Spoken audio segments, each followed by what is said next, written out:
Let's do it. It's a Legal Minute with Paul Harding from Martin Harding and Mazzotti. Get them at 1-800-LAW-1010. Paul, good morning.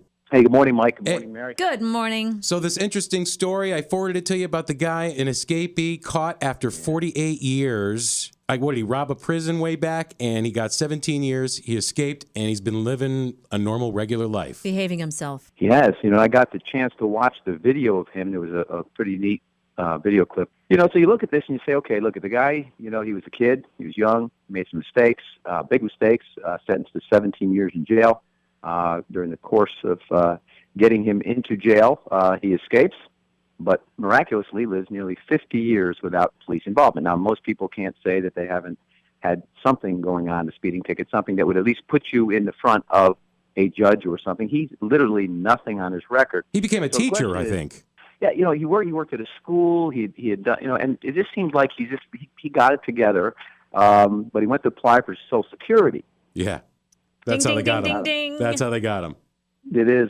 So what do you do, right? So the Atlanta authorities or the Georgia authorities say, listen, we want you to come back. We're not just going to erase this thing. So you're sitting in Connecticut. And they're kind of fighting it a little bit. I think ultimately he'll end up going back to Georgia and kind of got to face the charge. They have to close the file one way or the other. Right. You think they'll let him out of it? I mean, his health is failing, too. He's ready to die almost. Well, I think what they're going to do is they're going to give him either three choices. Either going to give him a time served.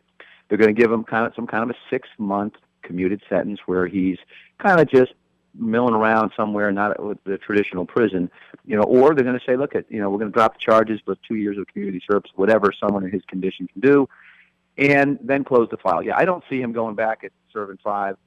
But yet they don't want to send a message to prisoners. Hey, if you escape and you stay out for a I good know, while. Yeah, exactly, right? What do you do? Exactly. Yeah, I don't know. But I guess you go back to the crime. I mean, the 17-year sentence, I looked at it kind of quickly. He was part of an armed robbery. You kind of like get in the car and you're kind of like waiting for someone to come out with whatever they got. So yeah, you're bad. Yeah, it's bad. Those sentences wouldn't be here today. It was very, back in the day. That was deemed much more serious than it is today. And based on the fact that he went through, again, nobody was hurt, nobody was anything. The armed was the allegation that his partner had a knife, which never showed it, and was stealing from, some commissary at the prison. So regardless, not the crime of the century, but we don't want to. 17 years. I think the most important mitigating factor in his defense, and then, we got to get going, but is that he led a good life. Like he didn't do anything bad after that. No, like good 100%. behavior. Yes.